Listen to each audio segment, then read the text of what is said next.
الحمد للہ رب العالمین والصلاة والسلام علی سیدنا محمد النبی الأمی وخاتم النبیین وازواجہ امہات المؤمنین وذریتہ وأہل بیتہ واصحابہ اجمعین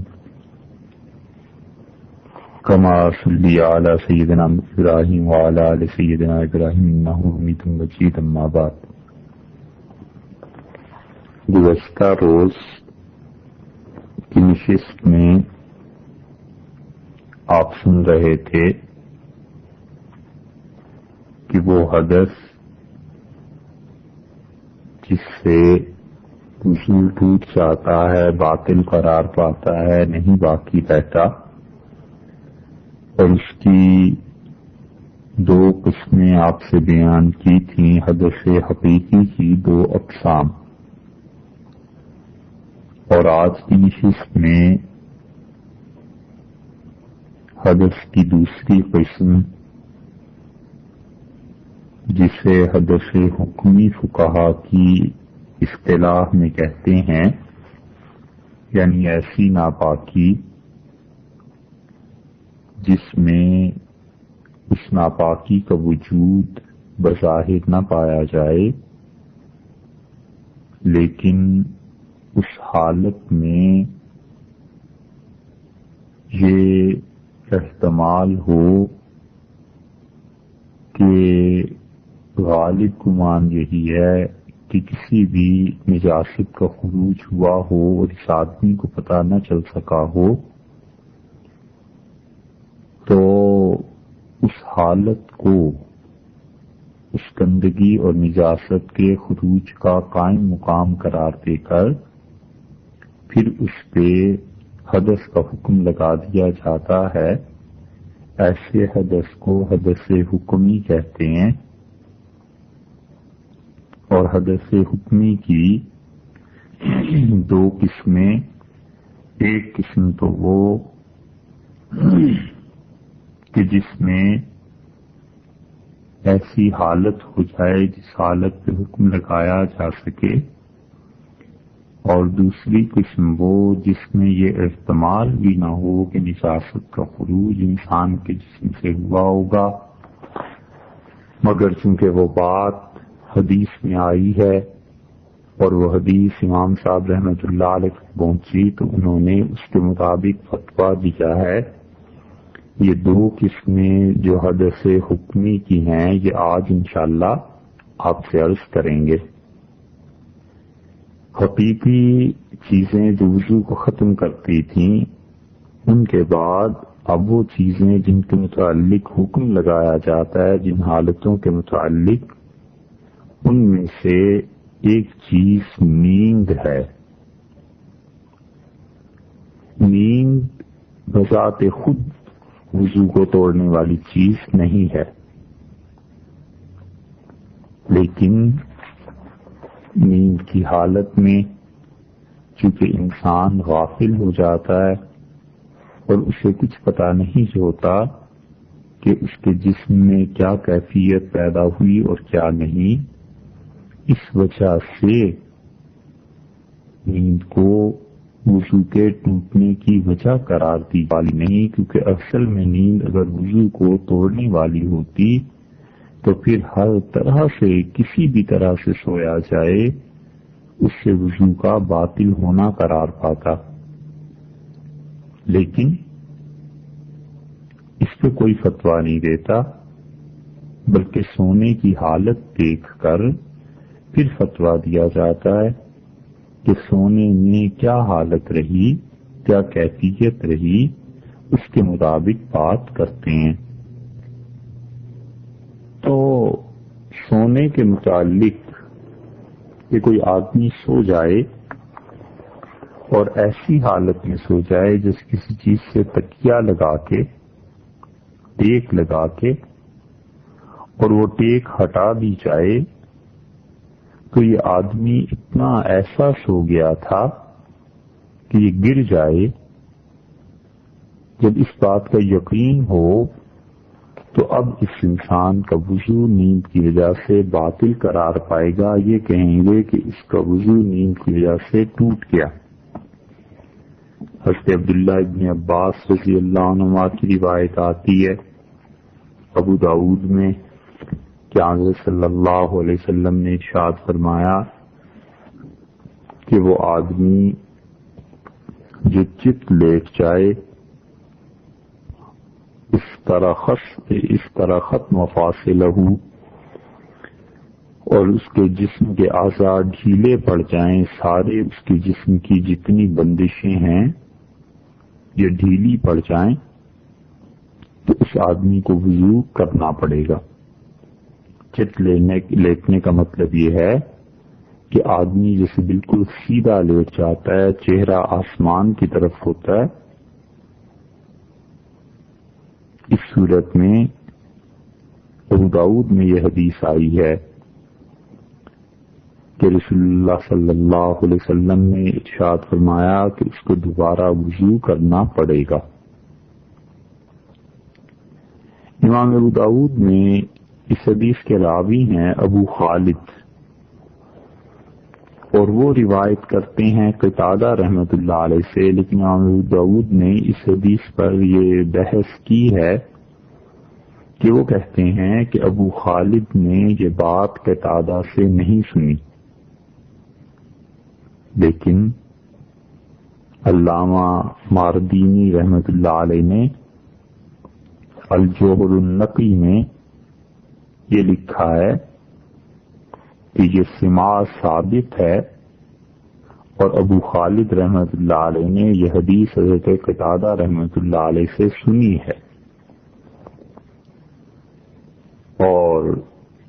امام طبری رحمۃ اللہ علیہ نے بھی اس حدیث کو صحیح کہا ہے۔ الجوہر النقی میں جو امام بہقی رحمۃ اللہ علیہ کی سنن کبریٰ پر اب چھپ چکی ہے، یہ ساری بحث اس کی پہلی جلد میں مل جائے گی، جہاں یہ بحث آتی ہے کہ وضو کو کون کون سی چیزیں باطل قرار دیتی ہیں، توڑ دیتی ہیں۔ اور مصنف عبد الرزاق میں زید بن اسلم کی روایت آتی ہے کہ انہوں نے یہ بات کہی کہ حضرت عمر رضی اللہ عنہ نے فتویٰ دیا اور ارشاد فرمایا کہ من نام مضطجعا فلیتوضا، جو آدمی لیٹنے کی حالت میں لیٹ کر سو گیا تو اس انسان پر وضو کرنا ضروری ہے، یعنی اس کا وضو نہیں رہے گا۔ نیند کی حالتیں ہیں، اور ان میں سے ایک حالت یہ ہے جس کا حضرت عمر رضی اللہ عنہ نے تذکرہ فرمایا کہ اس صورت میں اس کا وضو ٹوٹ جائے گا۔ حضرت انس رضی اللہ عنہ کی روایت آتی ہے، وہ کہتے ہیں کہ نبی کریم صلی اللہ علیہ وسلم کے صحابہ کرام رضی اللہ عنہم ینامون سو جاتے تھے، فیصلون اور وہ نماز پہ اٹھ کے پڑھتے تھے، ولا یتوضؤون اور وضو نہیں کرتے تھے۔ یہ دیکھنا ضروری ہے کہ کیسی نیند ہوتی تھی جس سے وہ اٹھتے تھے اور پھر وضو نہیں کرتے تھے اور نماز پڑھ لیتے تھے۔ دوسری روایات میں آیا ہے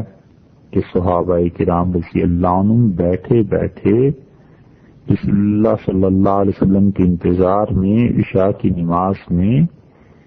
سو جاتے تھے، تو معلوم ہوا کہ کوئی آدمی بغیر سہارے کے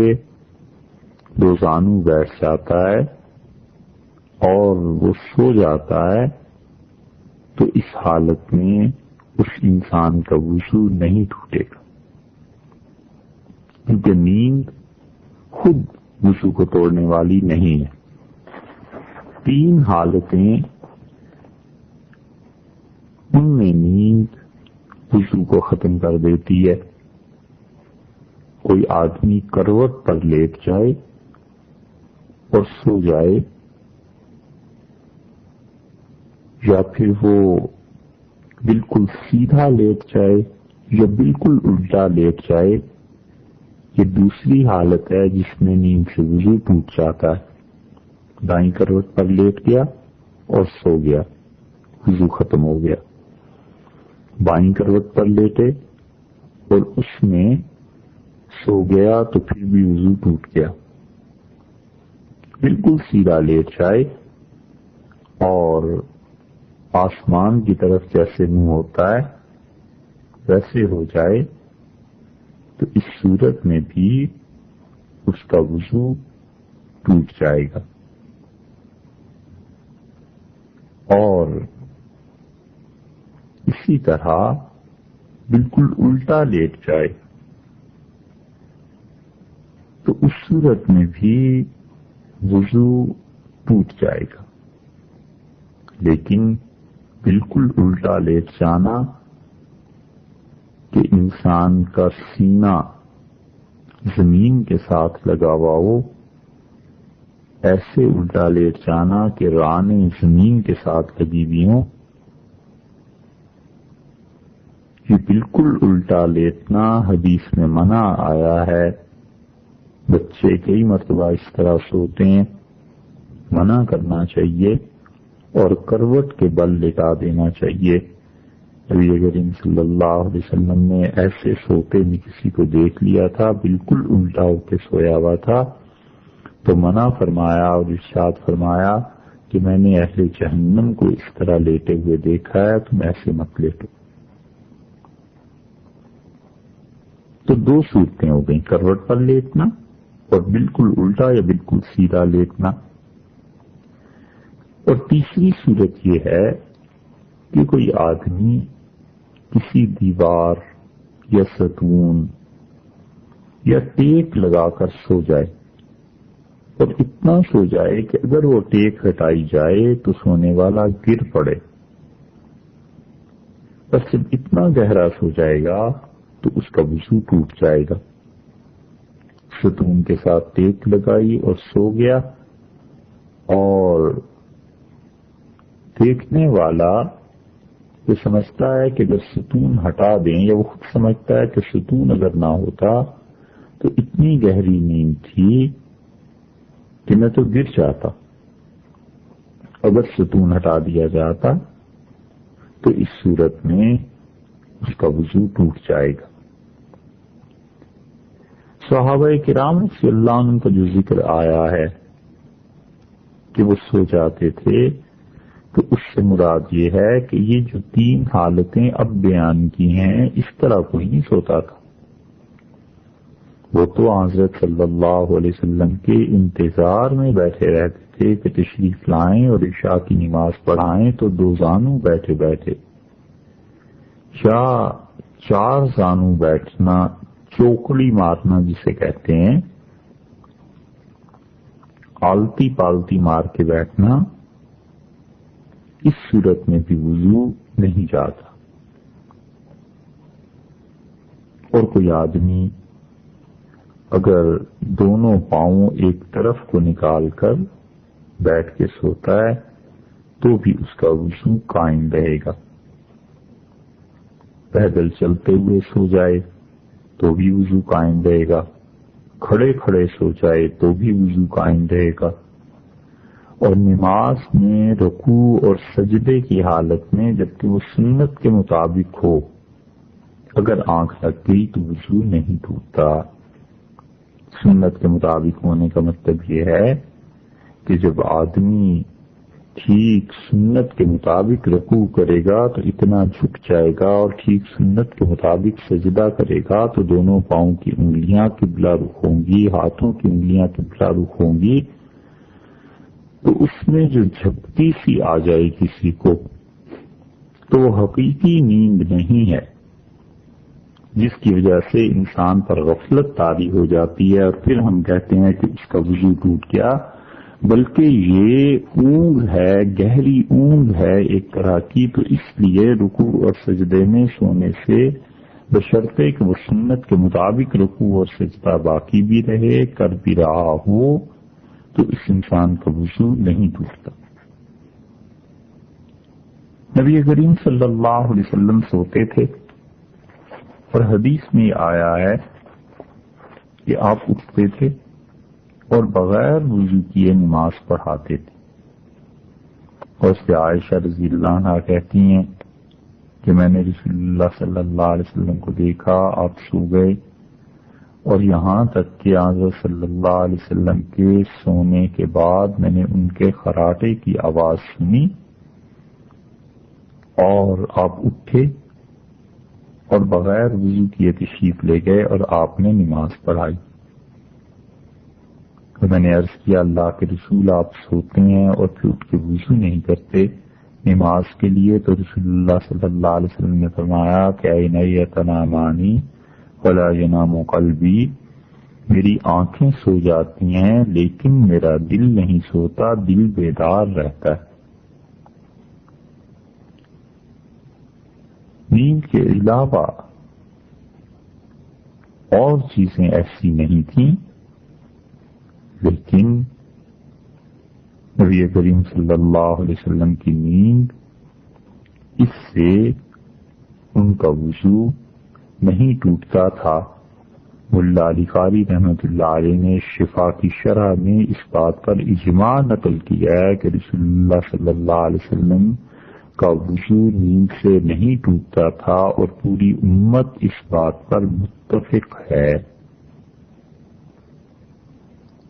تو اس سے بھی معلوم ہوتا ہے کہ محض نیند ناقض وضو نہیں ہے، وگرنہ صحابہ کرام رضی اللہ عنہ جو سوتے تھے تو ان پر بھی وہ فتویٰ لگتا۔ مصنف عبدالرزاق میں آیا ہے، حضرت نافع رحمۃ اللہ علیہ فرماتے ہیں کہ حضرت عبداللہ ابن عمر رضی اللہ عنہما وہ بیٹھے بیٹھے سو جاتے تھے، کان ینام وہو جالس، بیٹھے بیٹھے سو جاتے تھے، اور پھر اس سے فلا یتوضؤ،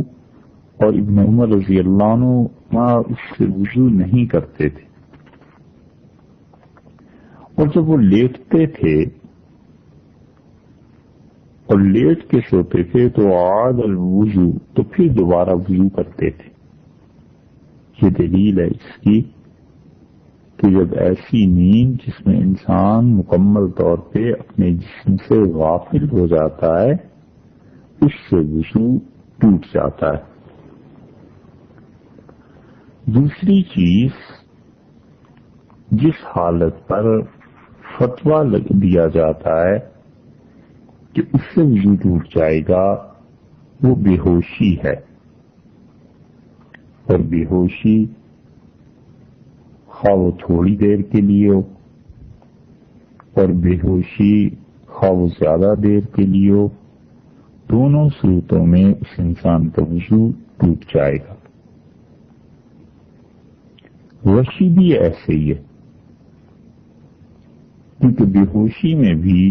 اور غشی میں بھی نیند سے کہیں زیادہ غفلت پائی جاتی ہے، تو اس لیے جب کوئی آدمی بے ہوش ہو جائے اور جب کسی آدمی پر غشی طاری ہو جائے تو پھر اس کو دوبارہ وضو کرنا پڑے گا۔ اسی طرح وضو کو توڑ دینے والی چیزوں میں سے ایک پاگل پن ہے، جنون ہے، اور پاگل پن کی وجہ سے، دیوانگی کی وجہ سے وضو ٹوٹ جاتا ہے۔ حضرت حماد رحمۃ اللہ علیہ کا فتویٰ مصنف عبدالرزاق میں آیا ہے، وہ کہتے تھے کہ اذا افاق المجنون توضأ وضوءہ للصلاۃ، جب دیوانہ آدمی جس پہ پاگل پن کا دورہ پڑتا ہے وہ اپنے دورے سے باہر آ جائے، اس کی وہ کیفیت دورے کی ختم ہو جائے، تو اس کو نماز کے لیے وضو کرنا چاہیے۔ اسی سے مرگی کا بھی حکم ثابت ہوتا ہے کہ بعض لوگ انہیں مرگی کی شکایت ہوتی ہے تو مرغی میں بھی نیند سے کہیں زیادہ غفلت پائی جاتی ہے کہ اتنا آدمی نیند میں اپنے جسم سے بے خبر نہیں ہوتا جتنا مرغی کی صورت میں ہو جاتا ہے. تو اس حالت میں بھی اسے وضو کرنا پڑے گا. حماد رحمت اللہ علیہ کا یہ فتویٰ کئی جگہ پر آیا ہے کہ دیوانہ آدمی جب ہوش میں آئے تو وضو کرے. یہ حماد امام ابو حنیفہ رحمت اللہ علیہ کے استاد ہیں، اور جو اعلیٰ ترین اسناد حدیث کی دنیا میں پائی جاتی ہیں اب، ان میں سے ایک سند یہ بھی ہے کہ امام ابو حنیفہ رحمت اللہ علیہ جب کوئی بات حضرت حماد سے نقل کریں اور حماد امام ابراہیم نخعی رحمت اللہ علیہ سے نقل کریں اور وہ اسود اور علقمہ سے اور وہ عبداللہ ابن مسعود سے اور وہ رسول اللہ صلی اللہ علیہ وسلم سے، تو یہ دنیا کی بہترین سندیں جو حدیث کی ہیں ان میں سے ایک سند ہے کہ ابو حنیفہ رحمۃ اللہ علیہ حماد سے، حماد ابراہیم نخعی سے اور ابراہیم نخعی اسود یا علقمہ سے، اور وہ حضرت عبداللہ ابن مسعود سے اور رضی اللہ عنہ، اور وہ رسول اللہ صلی اللہ علیہ وسلم سے جب کوئی بات بتاتے ہیں تو یہ سارے حضرات ثقہ تھے اور مدتوں ایک ایک آدمی اپنے اپنے استاد کے ساتھ رہنے والا تھا. تو اس لیے حماد رحمت اللہ علیہ کا فتویٰ بڑا وزن ہے اس کا، اور حماد رحمت اللہ علیہ اس امت کے اکابر فقہا اور خاص طور پہ کوفہ کے تو بہت عمدہ فقہا میں شمار ان کا کیا جاتا ہے. ایک اور چیز جس سے وضو ٹوٹ جاتا ہے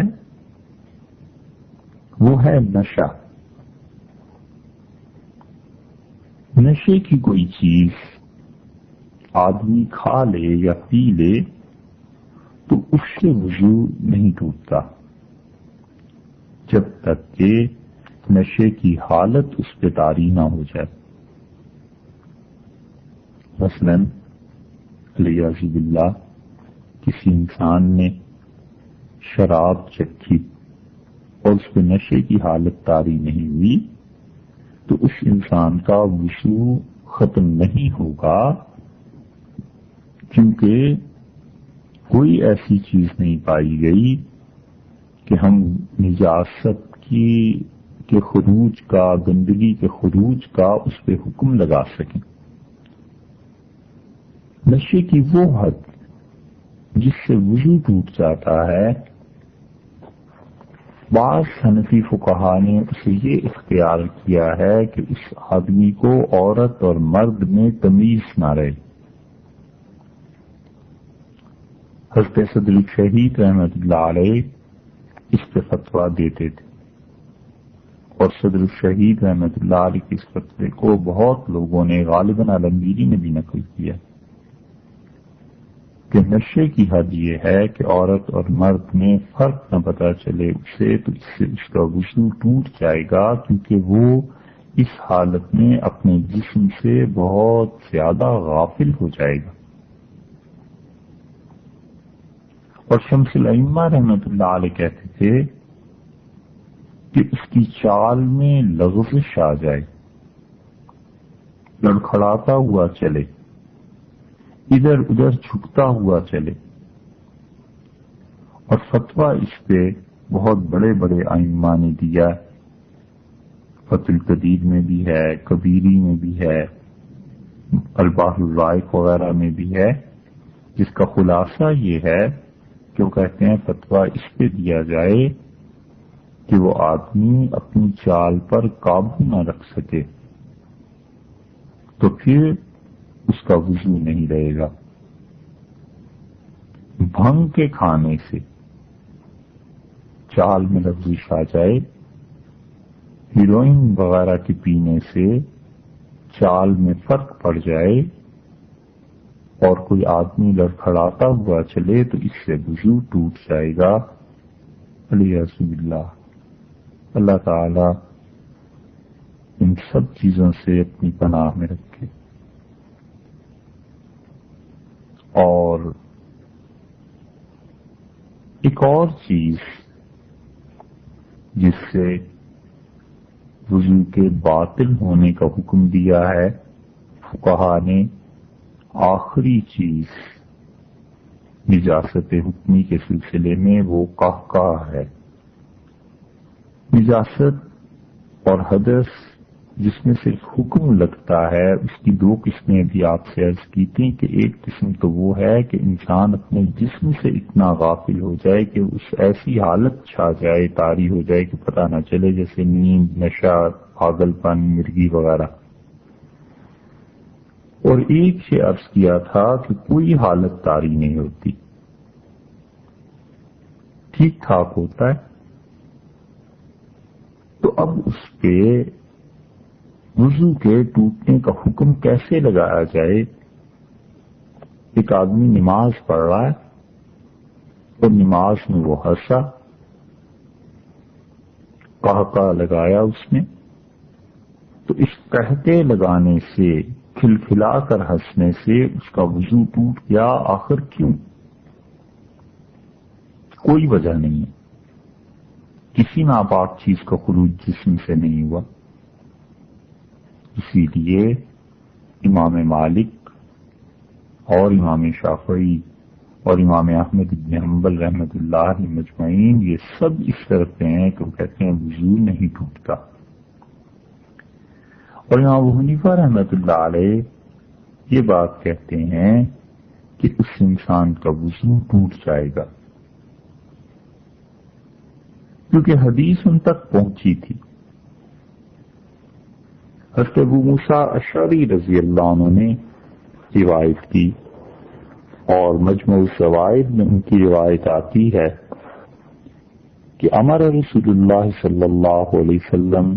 کہ رسول اللہ صلی اللہ علیہ وسلم نے حکم دیا کہ من ضحک ان یعید الوضو،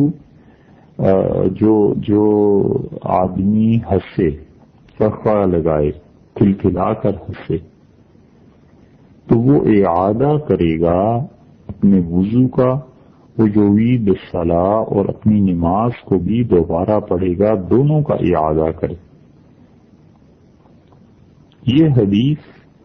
امام ابو حنیفہ رحمۃ اللہ علیہ پہنچی تو انہوں نے قیاس کو چھوڑ دیا اور حدیث پر فتویٰ دیا۔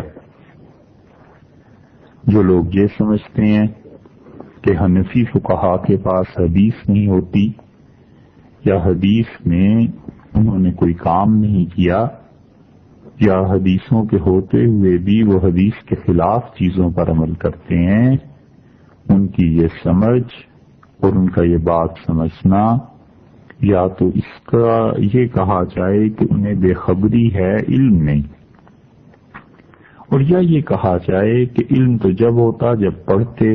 جب حنفیوں کو پڑھا ہی نہیں ہے تو خام خواہ ان کے بارے میں دور سے بیٹھ کے فتوے دیتے ہیں، اور یہ کہا جائے کہ پڑھ لکھ کے اور حقیقی صورتحال جاننے کے باوجود ضد ہے، تعصب ہے، وگرنہ اور چوتھی بات کیا کریں؟ خام خواہ حنفی فقہا سے ضد اور چڑ، اور لوگوں کو لا لا کے دکھانا کہ دیکھو حدیث میں یہ آیا اور حنفی یہ کرتے ہیں، حدیث میں یہ آیا ہے حنفی یہ کرتے ہیں، حدیث میں رسول اللہ صلی اللہ علیہ وسلم یہ کہا، امام ابو حنیفہ نے یہ کہا ہے۔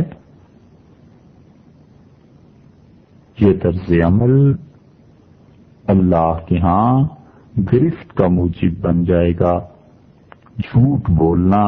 اور خام خواہ لوگوں کو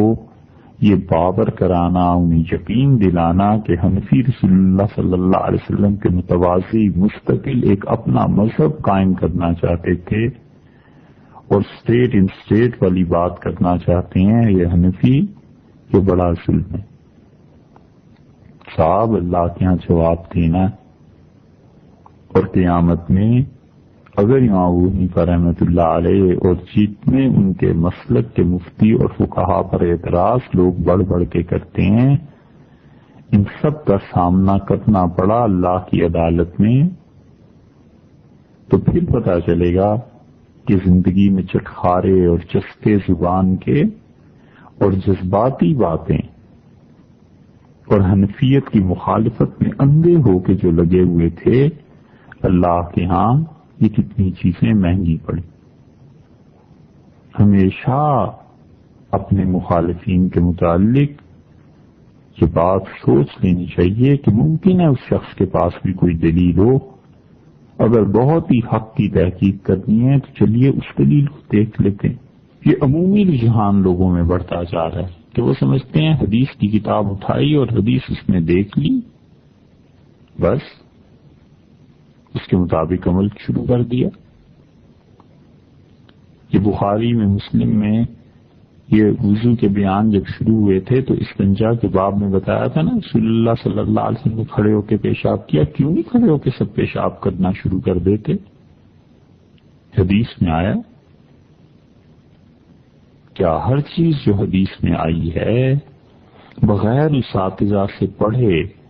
اور بغیر سمجھے اور بغیر یہ سوچے کہ اس حدیث کا مطلب کیا ہے اس پہ عمل کرنا شروع کر دے آدمی؟ اور جو بات حنفیوں نے لکھی ہے اس کو بغیر اس بات کے سوچے یا کسی سے پوچھے کہ بھئی آپ کے ہاں یہ فتویٰ ہے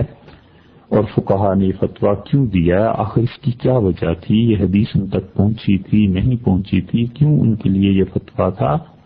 بغیر ان سے پوچھے ان پہ فتویٰ لگانا کہ یہ تو رسول اللہ صلی اللہ علیہ وسلم کی مخالفت تھی، یہ تو نبی کریم صلی اللہ علیہ وسلم کے مقابلے میں ایک دین انہوں نے بنا لیا تھا۔ یہ سب آنکھیں بند ہونے تک کی باتیں ہیں۔ جس لمحہ آنکھیں بند ہوئیں اس لمحہ پتہ چلے گا بھائی صاحب کہ جن اللہ کے بندوں کی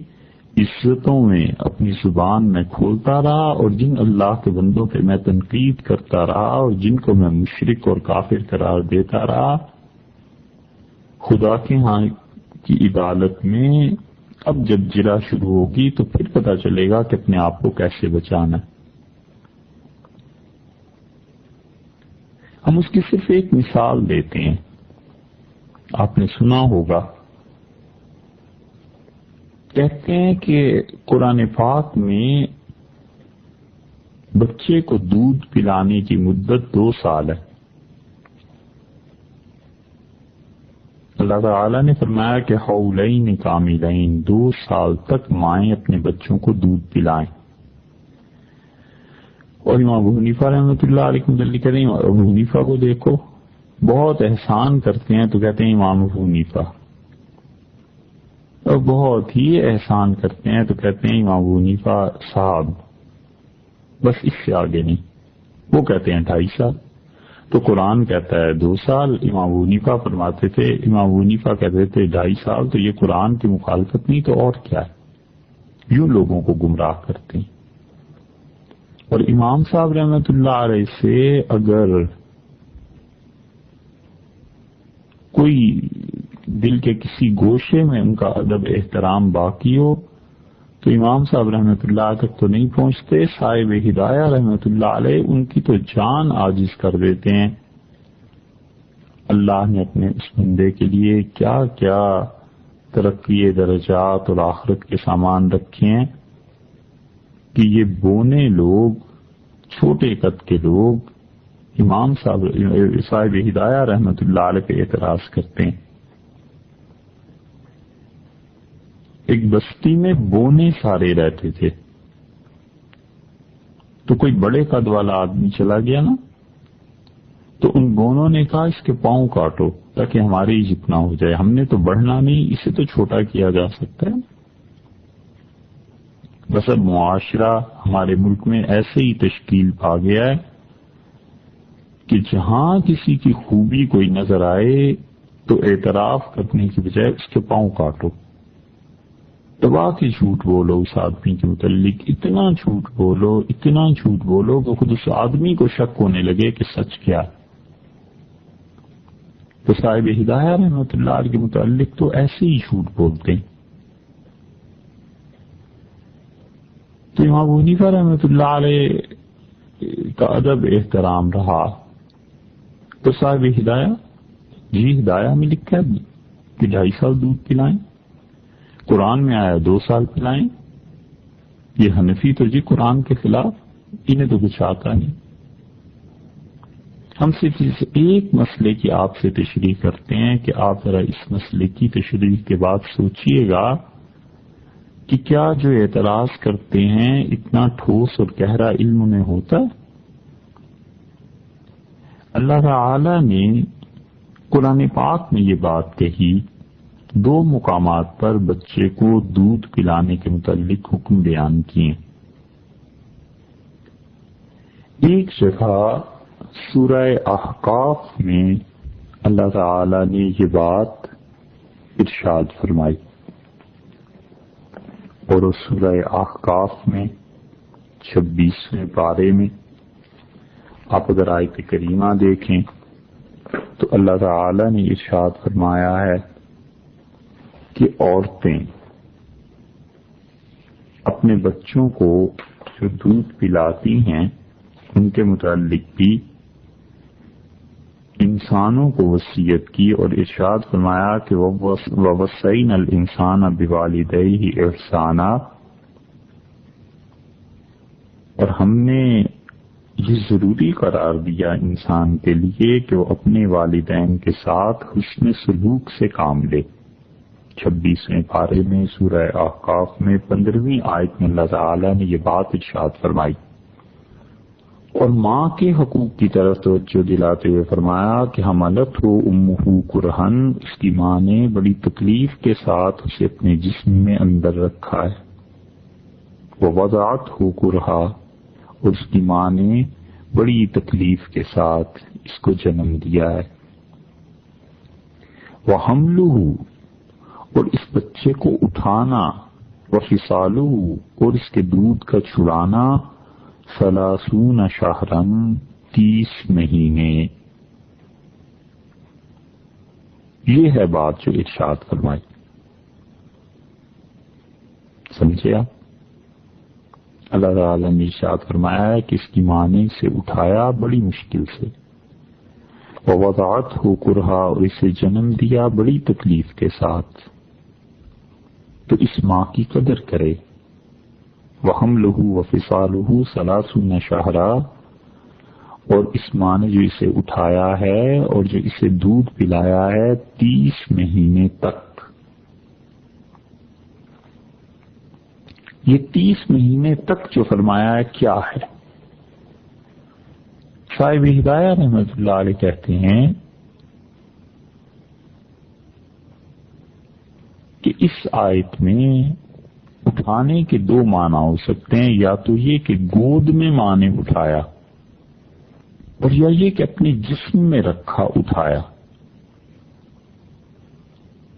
اور پھر اس کے بعد دوسری چیز جو اللہ نے ذکر کیا وہ کہا ہے دودھ پلایا. اور حمل اور دودھ کے بعد اللہ نے فرمایا 30 شہرا، 30 مہینے. تو وہ کہتے ہیں کہ یہ اٹھانا اور یہ دودھ کا چھڑانا، یہ دونوں چیزوں کے بعد فرمایا 30 مہینے. تو اس کا مطلب یہ ہے کہ ان دونوں چیزوں میں سے ہر کوئی چیز 30 مہینے ہے. زیادہ سے زیادہ مدت جس میں بچے کی پیدائش ممکن ہے وہ 30 مہینے ہو گئی، اور اس کے بعد اس کا دودھ کا چھڑانا وہ بھی 30 مہینے ہوا. سورہ احقاف کی اس آیت سے صاحب ہدایہ رحمۃ اللہ علیہ نے کہا کہ یہ ثابت ہوتا ہے، اور یہ امام ابو حنیفہ رحمۃ اللہ علیہ فرماتے تھے. آپ اس کو ایک عام فہم مثال سے سمجھیے. یہ ایسے ہی ہے جیسے کوئی کہتا ہے کہ آپ کے ذمے یہ ہے کہ 10,000 روپے اور 10 جوڑے کپڑے 5 سال میں آپ ادا کریں گے. تو 10,000 روپے بھی 5 سال میں سے پورے کرنے ہیں، اور 10 جوڑے کپڑے، دونوں چیزیں اس نے 5 سال میں پوری کرنی ہے. جو بھی مدت آپ متعین کر لیں. اب اگر کوئی آدمی کہے کہ یہ جو تم نے کہا ہے کہ 5 سال میں پورے کرنے ہیں، تو 5 سال کا تعلق جو ہے کپڑوں سے بھی ہے اور 5 سال کا تعلق اس سے بھی ہے، رقم سے بھی ہے، تو اس کا مطلب ہے 2.5 سال ہو گئے دونوں کے لیے، کہ 2.5 سال میں 10 جوڑے کپڑے دے دوں اور 2.5 سال میں 10,000 روپیہ دے دوں۔ تو ظاہر ہے کہ جو بھی اردو جانتا ہے، زبان سمجھتا ہے، وہ کہے گا بھئی یہ بات غلط ہے، میں نے تو کہا ہے کہ 10 جوڑے کپڑے اور 10,000 روپے تم نے 5 سال میں ادا کرنے ہیں، تو 5 سال کی مہلت ہے تمہارے لیے 10 جوڑے کپڑے کے لیے بھی، اور 5 سال ہی کی مہلت ہے 10,000 روپے کے لیے بھی۔ آپ خود انصاف سے بتائیے کہ ہم کہتے ہیں آپ نے 1 سال میں 5 خط لکھنے اور 5 کیسٹس آپ نے سننی ہے، تو کیا اس کا مطلب یہ ہوگا کہ 6 مہینے میں آپ اتنی کیسٹ سن لیں اور 6 مہینے میں آپ اتنے خط لکھ لیں، یا یہ مطلب ہوگا کہ 1 سال کے اندر اندر یہ دونوں چیزیں پوری کرنی ہیں؟ انصاف کریں تو ظاہر ہے کہ 1 سال جو مدت متعین کی ہے وہ دونوں کے ساتھ آتی ہے، تو اللہ نے آخر پہ جو کہہ دیا ہے کہ 30 شہرا 30 مہینے، تو 30 مہینے سے پہلے 2 چیزیں ذکر کی، ایک ماں کا اٹھانا اور ایک ماں کا دودھ چھڑانا، تو وہ 30 مہینے دونوں کے ساتھ ہے۔ امام ابو حنیفہ رحمۃ اللہ علیہ اس لیے فرماتے ہیں کہ 30 مہینے وہاں بھی لگیں گے ماں کے اٹھانے میں بھی، اور 30 مہینے ہی اس بچے کے دودھ کے چھڑانے میں بھی۔ یہ ہے امام صاحب رحمۃ اللہ علیہ کا مسئلہ۔ کیونکہ اگر کوئی شخص یہ مانا لے لے کہ ان دونوں چیزوں کی مدت 2.5 سال ہے، تو فرض کر لیجئے کہ بچہ جیسے عادت ہوتی ہے 9 مہینے کے بعد اس کا جنم ہوا، تو 2.5 سال میں سے کتنے باقی رہ گئے؟ 2.5 سال میں 30 مہینے ہوئے نا، تو 9 ماہ یہ نکل گئے، تو 30 میں سے آپ 9 جب کم کر دیں گے تو 21 مہینے رہ جائیں گے۔ اس کا مطلب ہے کہ 21 مہینے ماں دودھ پلائے، پھر تو 24 مہینے 2 سال والی آیت جو ہے وہ کدھر جائے گی؟ اور اگر بچہ فرض کیجیے 7 مہینے میں پیدا ہو گیا، ہو جاتا ہے، تو باقی تو پھر اس آیت کے مطابق تو 23 مہینے رہ جائیں گے وہ دودھ پلا سکتی ہے، اور وہ جو 24 والی تھی آیت 2 سال پلائے، تو اس میں سے تو پھر صرف 17 مہینے وہ دودھ پلا سکتی ہے۔ اور اگر بچہ فرض کر لیجئے 1 سال کے بعد ہوتا ہے، تو پھر اس آیت کے مطابق تو 13 مہینے باقی رہنے چاہیے، اگر یوں ہی نفی اور تقسیم ساری کرنی ہے۔ اس لیے ہم کہتے ہیں کہ یہ 30 مہینے کا تعلق دونوں کے ساتھ، جو بچہ 6 ماہ کے بعد پیدا ہوا تو پھر وہ تو 2 سال دودھ پی لے، اور جو 9 ماہ کے بعد پیدا ہوا کہ وہ 2.25 سال دودھ پیے گا۔ اس لیے اس آیت کے معنی امام ابو حنیفہ رحمۃ اللہ نے یہ کیے کہ وہ کہتے ہیں گود میں اٹھانا، یا یہ کہ اکثر مدت جو ہے وہ، اور دودھ کا چھڑانا ہر ایک کے لیے 30 مہینے ہے، 2.5 سال۔ اب رہ گئی یہ بات کہ وہ جو 2 سال ہیں وہ کیا ہیں؟ دوسری جگہ آیا ہے اور اللہ تعالی نے وہاں پر 2 سال کے لیے ارشاد فرمایا ہے،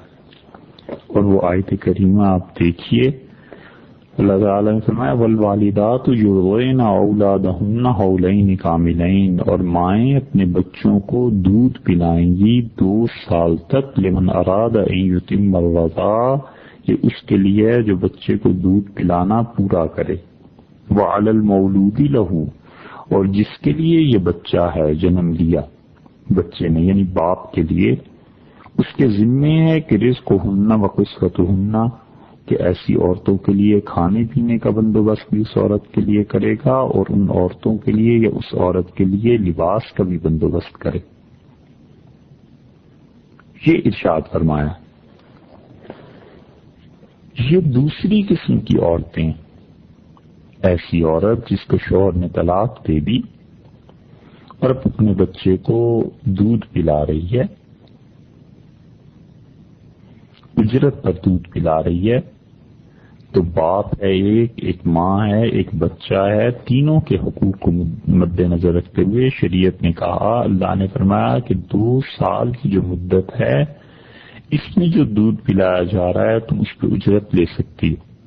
تو صاحب ہدایہ رحمۃ اللہ علیہ اس آیت کو بھی لاتے ہیں اس عورت کے لیے جسے طلاق ہو گئی،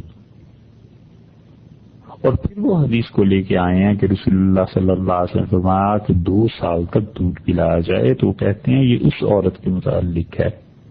جس کو طلاق مل گئی ہے، اللہ نے کہا ہے کہ وہ 2 سال تک دودھ پلائے،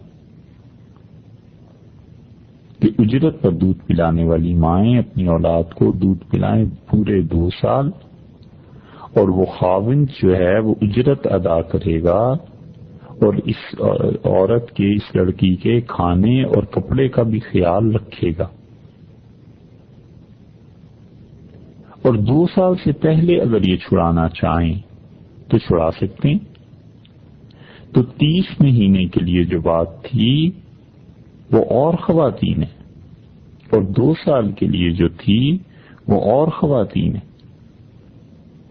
اس لیے امام ابو حنیفہ رحمۃ اللہ علیہ جو 2.5 سال کے قائل ہیں وہ اور صورت ہے، اور صاحبین جو 2 سال کے قائل ہیں امام محمد، امام ابو یوسف رحمۃ اللہ علیہ وہ اور صورت ہے، اور اس کے باوجود احناف فتویٰ دیتے ہیں اور کہتے ہیں کہ 2 سال تک دودھ پلانا بچے کو اس مدت پر تو اتفاق ہے، اور دودھ بھی حلال ہے۔ اختلاف 6 مہینے کا ہے، تو کہتے ہیں جب حرام اور حلال میں آپس میں ٹکراؤ ہو رہا ہو تو ہم احتیاط کے طور پہ حرام کو چھوڑ دیں گے، تو اس لیے فتویٰ یہی دیں گے کہ 2 سال پر مناسب ہے، بس 2 سال بچے کو دودھ پلایا جائے، تاکہ 6 مہینے جو شک کے ہیں اس سے پرہیز کر لیا جائے۔ اور دوسری طرف اگر کسی بچے نے عورت کا دودھ 2 سال کے بعد ماں کا دودھ پیا ہے 2.5 سال کے اندر تو وہ اس کی رضاعی ماں، دودھ پلاتی ماں بنے گی یا نہیں بنے گی؟ تو کہتے ہیں کہ اگر نکاح کرنا ہے تو پھر کسی بچے نے جو 6 مہینے زائد دودھ پیا ہے ہم اس پہ فتویٰ نہیں دیں گے، نکاح میں احتیاط کرنی چاہیے، بس 2 سال والا کافی ہے۔ جائز اور ناجائز ہونے کے جب اٹھے گی بات تو وہ زیادہ وضاحت اس کی کر دیتے ہیں کہ جب اس بچے کو ہم یہ کہیں گے کہ اس نے کسی بچی کے ساتھ شادی کرنی ہے، لڑکے نے اس لڑکی کے ساتھ، اور یہ کہا جائے کہ ان دونوں نے ایک عورت کا دودھ پیا ہے، تو پھر وہ کہتے ہیں 2 سال نہیں بلکہ ہم 2.5 سال کو کاؤنٹ کریں گے، کہ 2.5 سال کے اندر اگر اس نے دودھ پیا ہے تو پھر امام ابو حنیفہ رحمۃ اللہ علیہ کے مطابق تو اس کی بہن ہو گئی نا۔ تو وہ کہتے ہیں مت اس کو اجازت دی جائے، احتیاط رہے، دودھ پلانے میں احتیاط 2 سال تک رکھو، اور اگر نکاح کا مسئلہ آ گیا کسی وقت تو پھر 2.5 سال پہ لے آؤ، تاکہ دونوں صورتوں میں احتیاط قائم رہے۔ دیکھا آپ نے کس طرح انہوں نے حلال اور حرام چیزوں کو واضح کر دیا۔ تو امام ابو حنیفہ رحمۃ اللہ علیہ کے متعلق یہ کہنا کہ وہ 2.5 سال تک کے لیے قائل ہیں، وہ اپنے پاس سے تھوڑے ہی قائل ہیں، وہ تو قرآن پاک کی اس آیت کو ان خواتین کے لیے مانتے ہیں تو ہی قائل ہوئے، اور احتیاط پھر بھی حنفیوں نے کی۔ انہوں نے کہا کہ 6 مہینے چلیں، اختلاف ہے فقہا کا، اس کو چھوڑ دیتے ہیں، بچے کو دودھ 2 ہی سال تک پلاؤ، 2.5 سال نہ پورے کرو۔ اور جب نکاح کی بات آئی کہ اس بچے نے کتنی مدت کسی عورت کا دودھ پیا ہے اور کسی بچی نے پیا ہے تو اس بچے دودھ پینے والے کی بہن قرار پائے گی یا نہیں قرار پائے گی، تو وہ کہتے ہیں 2.5 سال تک لے جاؤ اس مدت کو، زیادہ آگے چلے جاؤ تاکہ کوئی شک اور شبہ ہے تو بالکل ختم ہو جائے۔ حنفی فقہا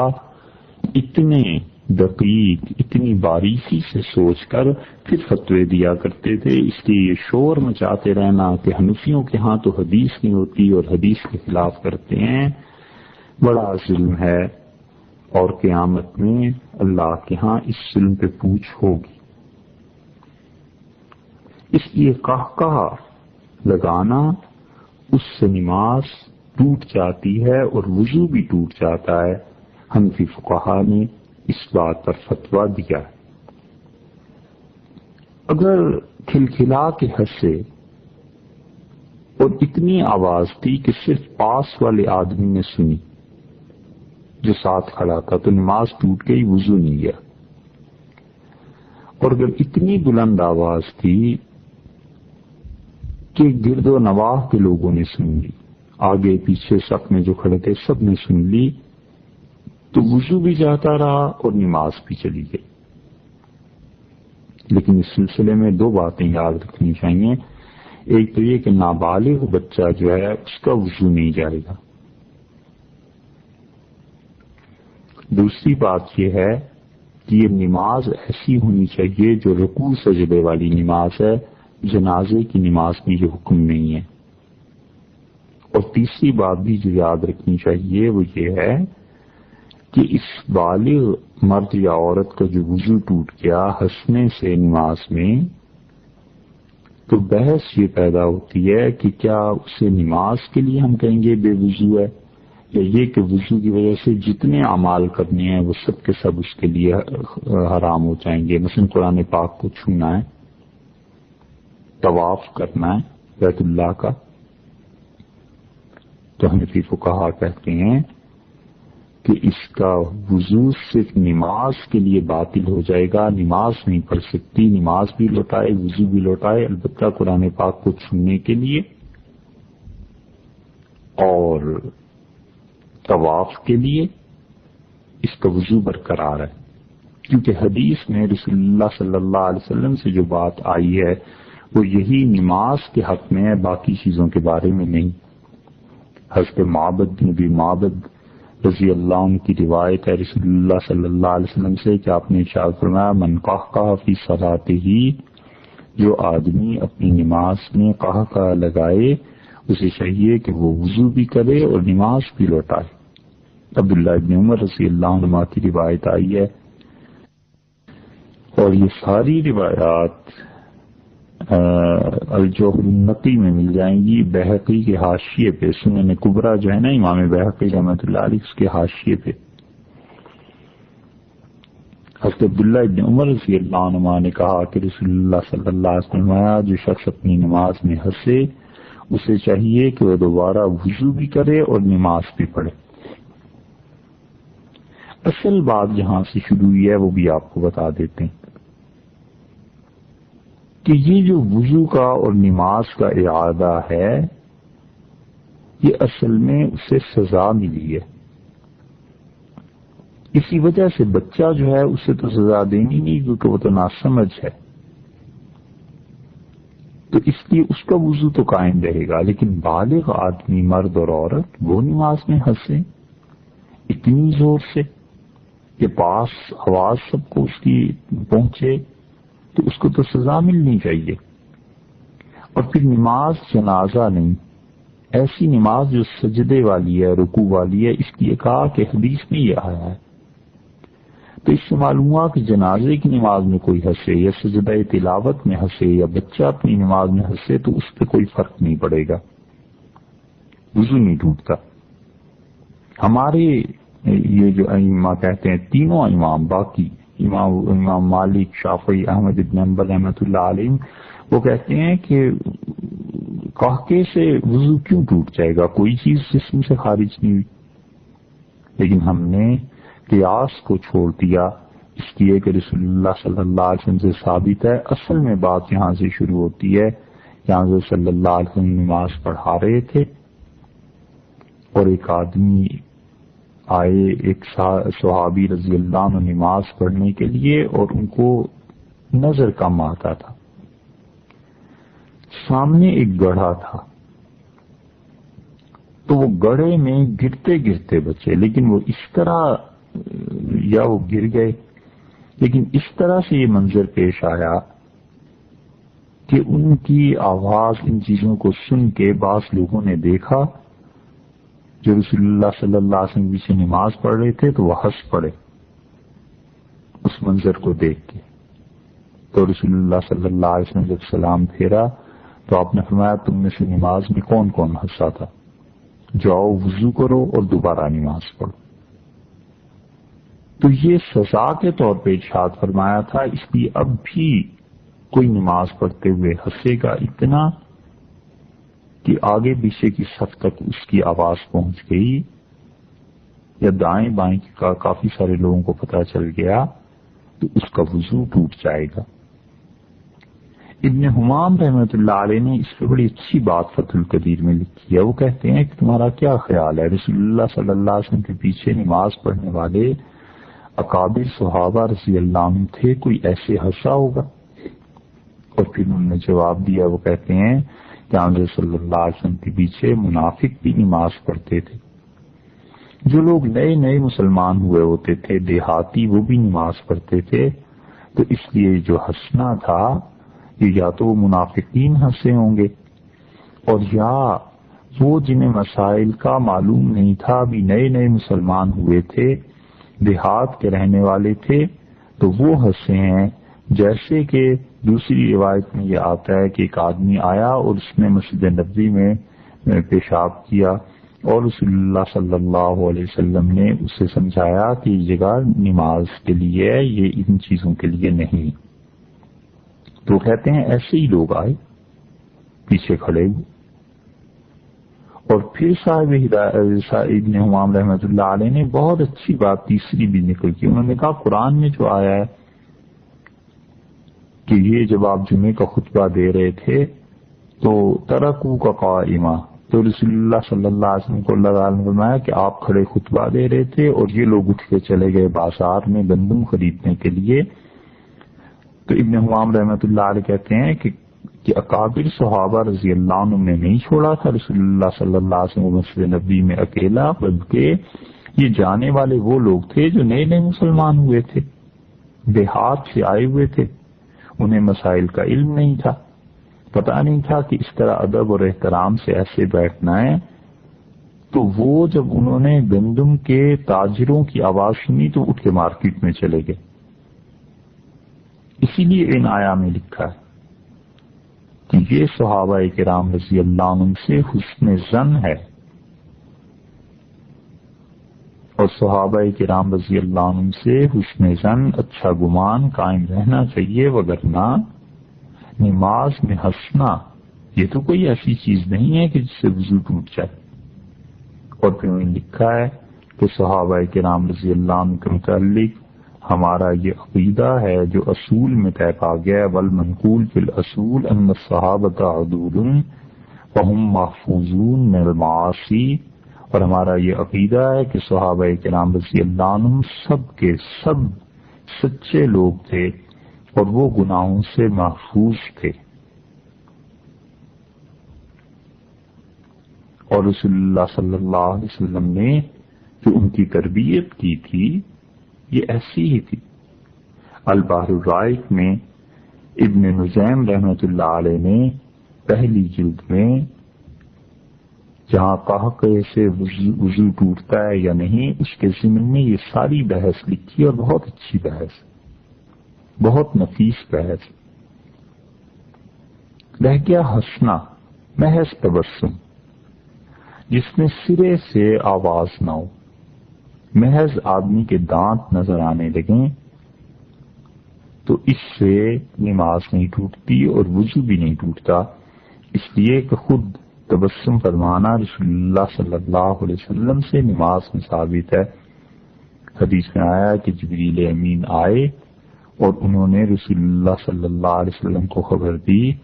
کہ جو آپ پر ایک مرتبہ درود شریف پیش کرے گا، پڑھے گا، اللہ اس پہ اپنی 10 رحمتیں نازل کرے گا۔ تو رسول اللہ صلی اللہ علیہ وسلم نماز پڑھ رہے تھے جب جبریل امین یہ پیغام لے کے آئے، انہوں نے سنایا، تو آپ نماز ہی کی حالت میں آپ نے تبسم فرمایا، خوش ہوئے۔ اور پھر جابر بن عبداللہ رضی اللہ عنہ بھی کہتے ہیں کہ رسول اللہ صلی اللہ علیہ وسلم جب بھی مجھے دیکھتے تھے ہمیشہ مسکراتے تھے، یہاں تک کہ نماز میں بھی اگر خیال یا احساس ہو جاتا تھا کہ میں حاضر ہوا ہوں تو حضرت صلی اللہ علیہ وسلم مسکرا دیتے تھے۔ تو اس لیے تبسم سے نہ وضو ختم ہوتا ہے نہ نماز ختم ہوتی ہے۔ صاحب بدائع الصنائع میں علامہ کاسانی رحمۃ اللہ علیہ نے یہ بات وہاں بھی لکھی ہے، اور اسی کے حوالے سے آپ کو سنا رہے ہیں۔ تو صحابہ کرام رضی اللہ عنہ کے بارے میں یہ بات سمجھنی ضروری ہے کہ وہ رسول اللہ صلی اللہ علیہ وسلم کے پیچھے نماز پڑھتے ہوئے علیہ باللہ کوئی کہہ کے نہیں لکھاتے تھے۔ تو بس ایک مرتبہ ایسے واقعہ ہو گیا اور وہ جو لوگ پیچھے کھڑے ہوئے ہنس پڑے تھے، کہکا لگایا تھا، تو ان میں ایک تو منافقین تھے اور دوسرے وہ جو نئے نئے مسلمان ہوئے تھے۔